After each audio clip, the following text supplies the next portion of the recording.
Emily didn't want to marry John, but all she could think about was money. She sat with John in a hotel for 3 hours while he kept talking about love. Emily allowed him to cross boundaries. That day John gave her $100 for that. As soon as Emily got home, she carefully kept that money aside and thought about saving up to give her mom a nice amount. The next day, Emily went back to the tree saving program office, where they both worked all day long continuously. Friends, the rest of the story is really beautiful and interesting. Please listen to the entire story, because after hearing this story, you'll find out how the boss at the office ensnared a girl and kept on with her. Friends, please quickly subscribe to the channel and like the video. Now let me tell you the rest of the story. Emily was in her final year of college at that time. A campaign to plant trees was being run by an organization called the Tree Saving Program, and some representatives from the organization had come to their college, one of whom was John. Whenever someone got hurt while planting trees, Emily would immediately help them. John saw all this and was impressed by her nature. He gave Emily his card and said, "In a few months your college will be over. Whenever you want you can work with us. You have a great interest in social work and I would love to work with you." Emily was very interested in social work, so she kept the card safe. 2 months after finishing college, Emily used that card and contacted John. She didn't particularly need a job since her dad's clothing business was doing well, and she was the only daughter of her parents, who had given her complete freedom. Because of her interest in social work, instead of looking for a job elsewhere, Emily called John first. He immediately invited her to his office. John was the head there, and both boys and girls worked in the organization. As soon as she arrived at the office, John told Emily, "We may have to go to a village or there might be an emergency, so you have to be prepared. We receive funding from some organizations, which will give you $1,200 every month," Emily replied. "John, whether I receive money or not, it doesn't matter. I came here to work for my satisfaction, not for money." In the first month, John took Emily to many places, sometimes to collect donations for an orphanage, and sometimes to help people living in the mountains. After a month, Emily noticed a change in John's behavior. He became closer to her, and one day he urged her to go out with him for a few days. Emily was not ready to go with another man. One day, while Emily was sitting in the office, she saw her college friend Perry had come in. Perry had changed a lot. Emily was shocked by her expensive clothes, jewelry, and lifestyle. When Perry came out of John's cabin, Emily stopped her and asked, "Perry, it's only been 2 months since college finished. How long have you been working here?" Perry told her that she had joined John's organization just 10 days before Emily. Perry said, "Because of this organization, I've had a good life. I'm earning well since I started working here." Emily couldn't understand how people working in a social service organization were getting rich so quickly. Her curiosity grew, and she wanted to know how the girls working here were becoming successful so fast. It was clear from Perry's words that she only worked at this organization and didn't go anywhere else. Perry mentioned that she had traveled outside the city for a month for the organization's work and had earned well from it. She told Emily, "You should also try going out once. You'll earn well too." A few days later, Emily noticed that some people working in the organization often went out, and she wasn't getting any specific work. One day she directly asked John, "Sir, I've been sitting idle for the past 15 days. Why aren't you giving me any work?" John assured Emily that she needed proper training.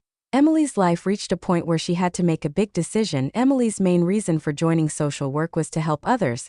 But as time passed, things began to change. Emily started working at an organization called the Tree Saving Program, where a man named John brought her into his organization. John's demeanor was normal at first, but gradually his true intentions began to surface.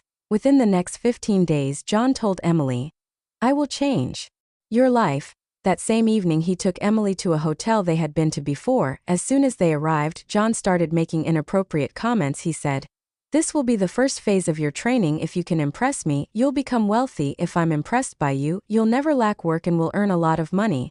Emily listened carefully to John and replied, "Sir, you could be my daughter's age and you're saying this to me." John immediately replied, "Do you want to earn money or give speeches? You decide. There's no need to calculate age. If you understand, stay, otherwise you can leave." Emily completely understood John's intentions, but she wasn't ready for that yet. She told John, "I'm not ready for this, but we can spend some time together." John found this acceptable. He said, "Your beauty and intelligence are unique. If you want, I'm also ready to marry you, but you will be my second wife." Emily had no desire to marry John, but money was all that occupied her mind. She sat with John in the hotel for 3 hours while he continuously spoke about love. Emily didn't allow him to cross any boundaries, but John gave her $100 without any work. As soon as Emily got home, She carefully set that money aside and thought of saving up to give her mom a nice amount. The next day, Emily went back to the tree saving program office. John invited her to watch a movie and then spent the whole day with her. 10 days went by like this, and John gave her $120 or sometimes $180. Emily had already guessed John's intentions, but she was spending time with him out of necessity. One day Emily asked John, "Do girls like Perry earn money in the same way?"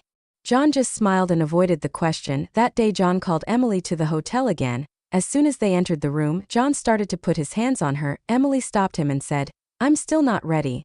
But this time John wasn't willing to listen. He said, "Enough, don't tease me anymore. I can give you as much money as you want." John proposed giving her $18,000. Hearing this made Emily momentarily ready, but as soon as John tried to touch her, everything began to feel disgusting to her. She remembered what her father taught her. Never gamble your respect and integrity for money. Emily immediately pushed John away, but he began to force himself on her. Emily called her friend Nina, who was a journalist. Nina immediately helped and arrived at the hotel, broadcasting the incident live on TV. John's true colors were revealed to everyone.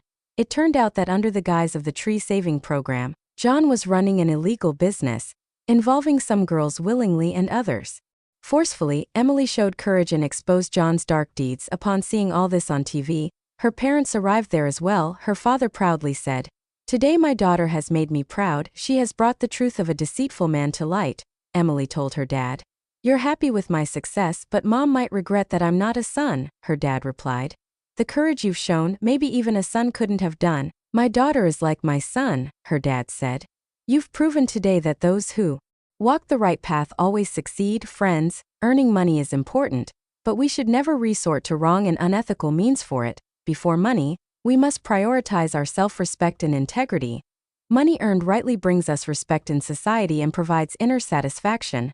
Money earned wrongly gives only momentary pleasure, but it can ruin our lives. To achieve lasting success and respect, we must always adhere to honesty and ethics. If you like this story, please like it, share it with your friends, and don't forget to subscribe to our channel for more inspiring stories.